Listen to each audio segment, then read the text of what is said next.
Hello, everybody. It's Miss Perry again. We're going to continue on talking a little bit of geometry together with a little bit of algebra, some of my favorite stuff. What we're going to do today is we're going to find the distance between 2 points on a coordinate plane. There's a couple of ways to find distance between 2 points. We're going to stick with being able to see them on a coordinate plane, so when they're graphed. All right, so I'm going to walk us through it step by step. We're going to have to use a bunch of stuff that we had to use before. Calculators, again, once again, are great tools, but you still need to show all your work in order to earn all your points.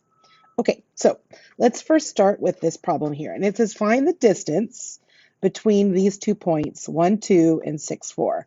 And so what's already been done for us is the points have been graphed already. There's 1, 2, and there's 6, 4. Okay, so 1, 2, and 6, 4 are already been graphed for us. So if they are not graphed yet and they're numbers that are graphable, pretty easy graphable, then I would start by graphing them. But the first thing I would do right here is I would draw a right triangle because we're looking for a distance, right? And what we've learned with a right triangle, draw a right triangle to connect the points.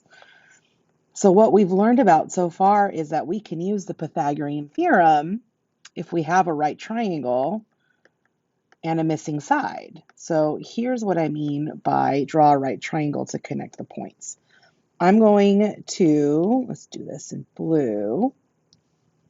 I'm going to start at this bottom one and I'm going to go all the way across along this line here until I get to where the next point is. And then I'm going to come up and connect the point. So it's almost like having to go from one friend's house to the other where you can't cut across anybody's lawn. So there's our right angle right there. And then all we have to do is connect them diagonally like this.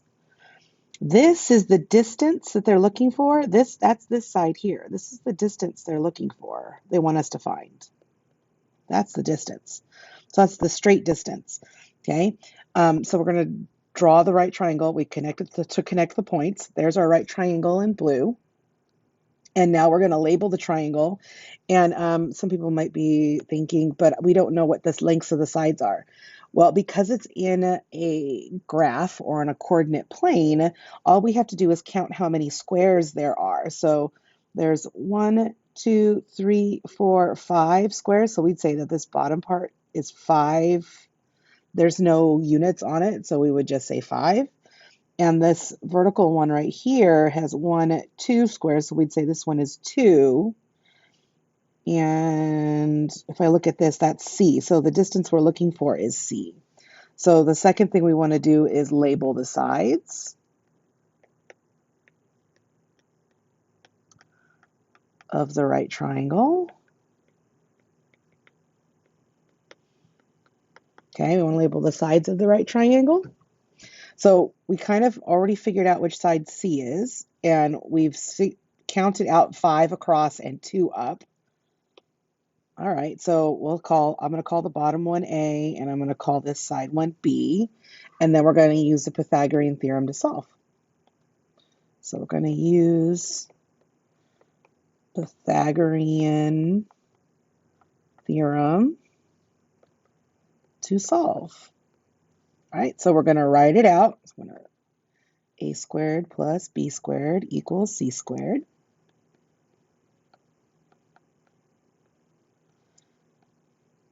Just like that. And so A in this problem is 5. So we're going to do 5 squared plus B is 2. So 2 squared is equal to the distance we're looking for, which is right here. This is what we're looking for. It's our unknown. That's equal to C squared. So remember, 5 squared is 5 times 5, which is 25. And 2 squared is 2 times 2, which is 4. So we'll put 4 in there.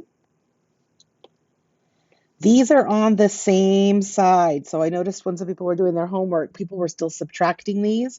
They're on the same side. If they're on the same side, just do what it tells you to do. So we're going to add them up and get 29 equals c squared. And then we will square root both sides to end it. And we get c is about equal to, oh, we want to round our answers to the nearest tenth. Just, that's going to be kind of answers to the nearest tenth. That'll be kind of our go-to default. So the square root of 29 is, let's take a look. Square root of 29 is 5.38. So 5.38, we want to look at the tenths place, which is a 3. I'm going to look over at the next digit, which is 8, which means this 3 is going to become a 4. So this is 5 point, because it's bigger, the 8 is bigger than 5. So it's about equal to 5.4. We don't know what units, because we're not saying if it's inches or centimeters. You can just write units in here. So we know that the distance between this point and this point is approximately 5.4 of these little squares, right? So units. So the new part to this is we're actually going to have to draw the right triangle in the graph and then label the sides. And we actually have to count the number of squares to get the length of the sides. All right, so let's try the next one. Here's the next one. So I would say screen capture this one, screenshot it, and then see if you can use your markup tools on this to see if you can draw the right triangle on this. So go ahead and hit pause and do that, and then come back and see when we're ready to finish the problem. Okay, so remember, the first thing we want to do is we want to draw a right triangle. On this one, this is going to be a pretty tall and skinny triangle, but it's still doable. So I'm going to connect this point to that point, just like that. That's the distance, what we're looking for. The distance between A and B, right there. That's what we're looking for in blue. So I should probably, this is what we're actually looking for, okay? The other parts we do need, though, this little, I only have to go over one this time. And I told you, it's going to be tall and skinny. We'll zoom in a little bit.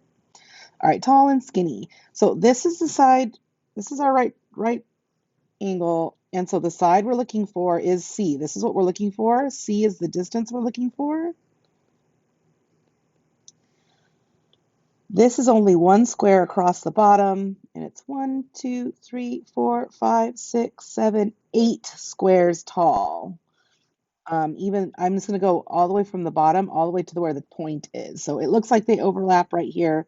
That's just because my Apple Pencil is, I'm using a thick drawing pen right now, but that's 8 squares tall.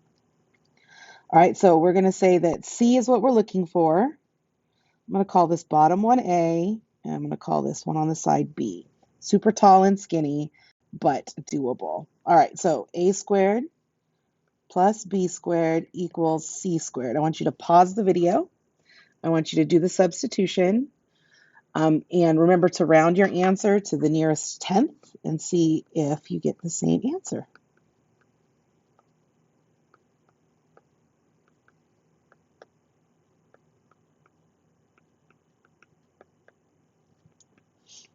All right, so let's see what we get.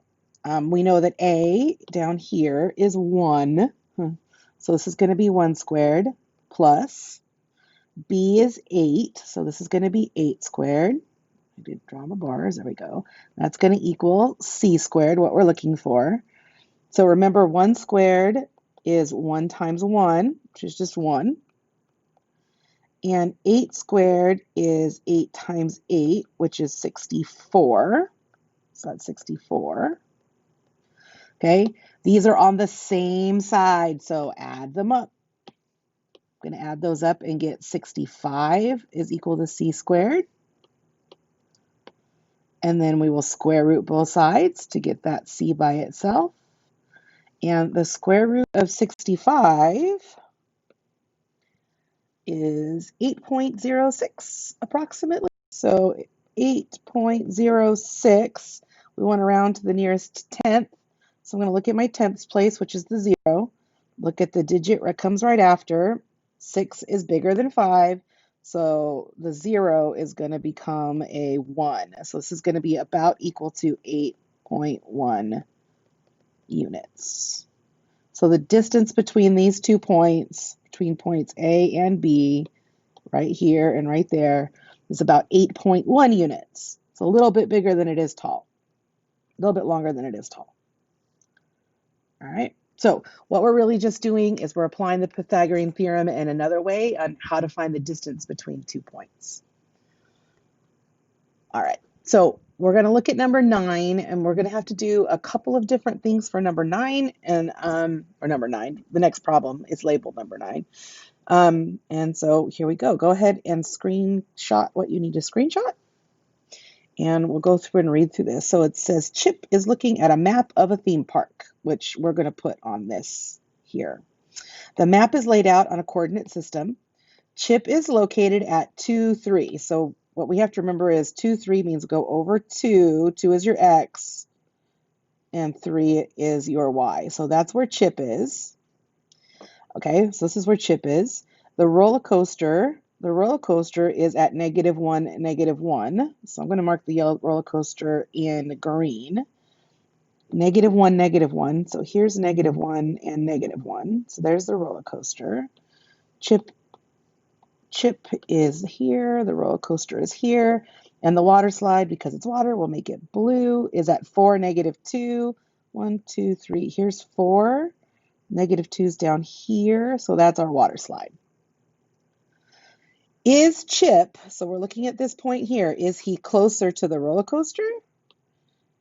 Is he closer to the roller coaster, or is he closer to the water slide?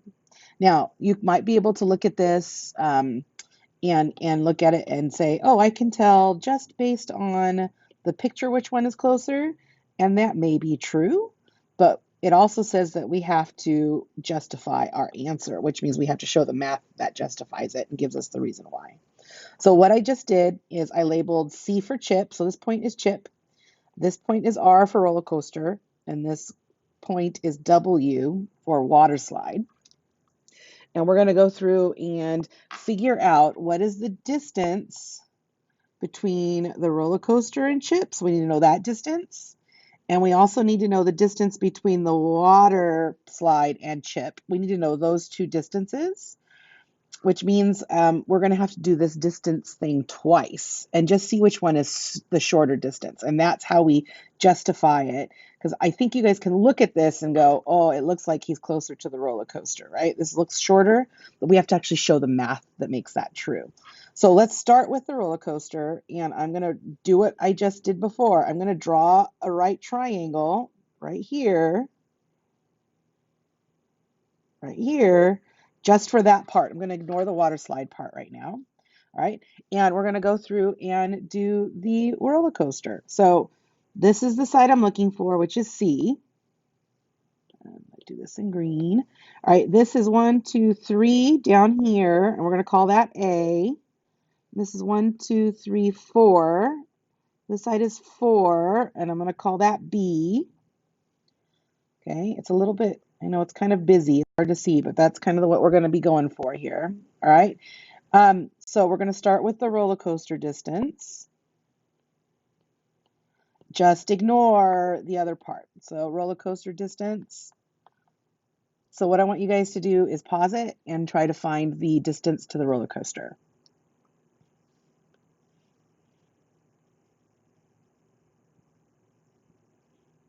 Okay, let's see what you got.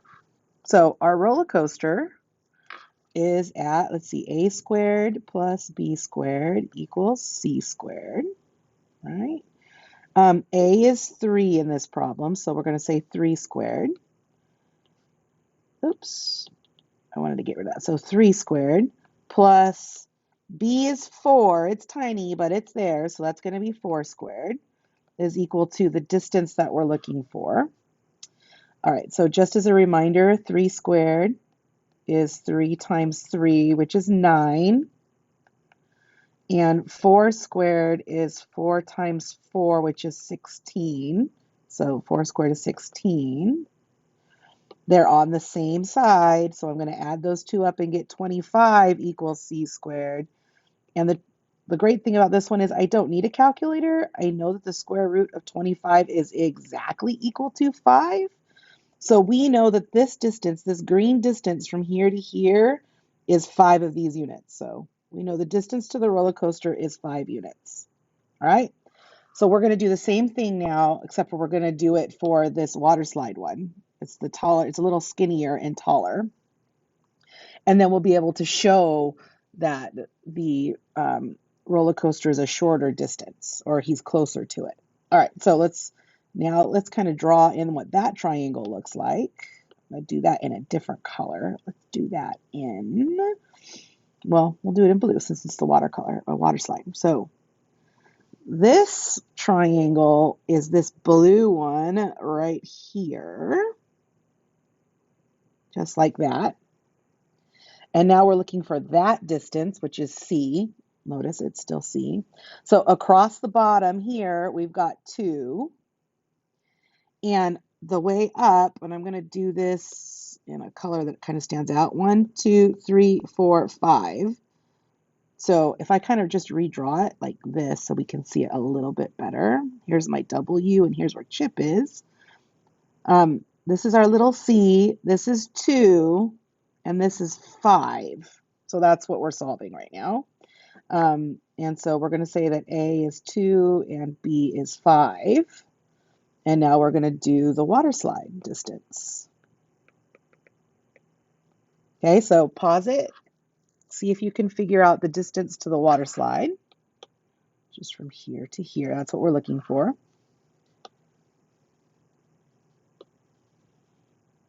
All right, let's see what you guys got. We got to start with a squared plus b squared equals c squared. All right, so I'm looking at this one. I kind of redrew it off to the side. A is 2, so 2 squared plus b is 5. That's 5 squared is equal to c squared. Okay, let's remember 2 squared is 2 times 2, which is 4. And 5 squared is 5 times 5, which is 25. And that's equal to c squared. They're on the same side of the equal sign, so I'm just going to add them up and get 29. Oops, not about equal to. Is equal to c squared. So we will square root both sides. Square root both sides, and we get c is about equal to, and I think we did 29 already. You see how 29 at this first one is 5.38. So we did this one already. So we're just going to look here at the 3. This 8 is bigger than 5, so the 3 becomes we'll add 1 and make it a 4. So this is about 5.4 units. So if we compare the water slide, we compare the distance to the water slide and Chip's distance to the roller coaster, we notice that Chip is closer. Chip is closer to the roller coaster because 5 is less than 5.4. Right? That's what we're saying, that 5 is smaller than 5.4, which was the distance. All right, so this one took a little bit more thinking to actually answer the question. It was more than just looking at the problem. You actually have to justify your answers with math and the Pythagorean Theorem. All right, so good luck with these. Remember, you're just applying something that we've already known. You're going to have to draw a little bit extra. And I'll talk to you next time. Bye.